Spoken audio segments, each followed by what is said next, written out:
Kuya tama esa isden matay tera protesto ya nanaman mama. Nanaman tis nanaman si day. Hola, ako rin si Ma'am Kay Vlogera, usa ka maestra, kusinera, labandera, hardinera, ug uban pa, etc.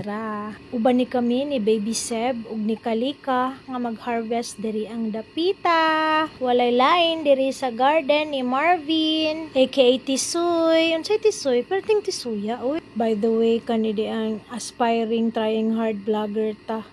Maka-addict. Siyempre, og tanaw ni may imuhang sariling video. Sos, ikaw gyud, sige hagik-hik. Unsa goy agik-ik? Mura jud kag, pirmi gigitik. Shout out dai ko sa akong amega nga si Mary Marga nga perti jud tang tanaw sa akong video. Mura jud tang kung kinsang sikat nga vlogera, pilingera, murag artista. By the way, ganina ra day nagsugod ang video ha. Basig matingala mo, daghan kay tag chika-chika istorya nga extra.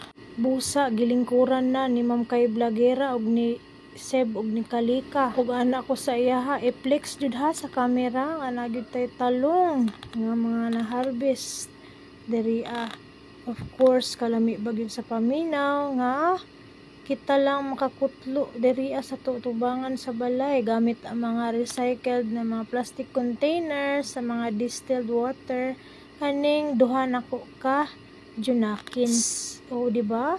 Everything is fun in the Philippines. Lahi ra gyud ning naatay tanom, dili mahanginan atong tiyan, di pagyud ta magutman. Ato ang ihapon, upat na day atong naharbis nga talong. Salamat di ay sa akong assistant, wala gayud ako nahirapan. Nalisudan pero nabugatan.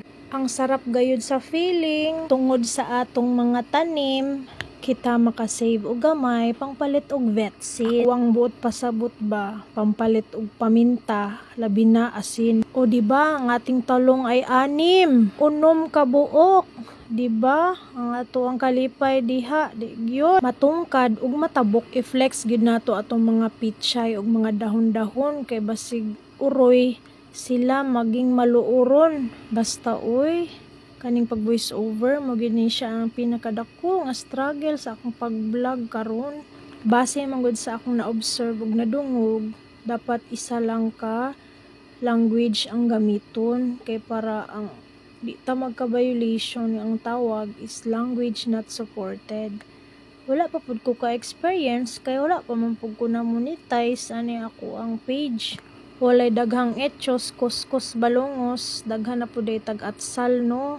Mamungahay na pud to sila. Unya, diri ang dapita mag-counting sa ta para iwas scam, diba? Unya, ato ang tan-awon jud maayo nga ato ang mga eggplant or talong is very legit.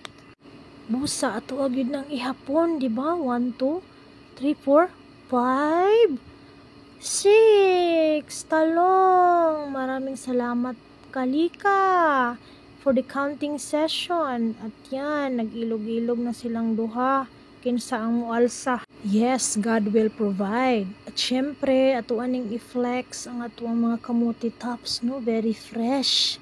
Fresh na fresh. Ug labi na ang atong watermelon nga yellow, ug atong apple nga giingkiban ni Ma'am Kay Vlogera. Sus, kalami. Kalami maging ina. Walay sembrek diri ang dapita, ha ha ha. Kanina mga moments, di na gyud ni mo balik. Busa ato agyud ning i-take advantage kay panagsalang gyud sila bata. Relate, di ba mga mama? Unya kay perti namang inita sa gawas, nareklamo man gyud ni akong unika iha nga, "Mama, hot. It's so hot, mama." So diri na pud ta mo bisita sa ato ang kwarto. Bachelor of Science in Pamilo. Kana si Kalika, bata pa, daghan na kayo trabaho ang nahibal-an. Magsundog-sundog yun na siya sa ako Thank you Ate Casey, I love you. Basta uy, mauna na, fast forward, gilunod na atong mga lamas, no? Ug luto na dayon ang atong pinirito with sabaw. Sinabawang pinirito with malunggay, galay-galay mula sa garden o kamuti tops. O diba? Di yun mawala sa eksena. Ato ginunghungitan og sabaw nga init-init pa. Char, gihuyop pud na ni Ma'am Kay Vlogera oy. Kala nyo ha? Ug mao lang to, bahalag pobre, basta malipayon perme. Reserve sa day na among mga talong. Steady lang mo ha. Kay sa sunod na pod mo nga recipe namo gamiton, lutoon ug kaonon. Thank you Lord for the blessings. Thank you. Mga vlogero and vlogeras, see you next video. Yo ham kay vlogera.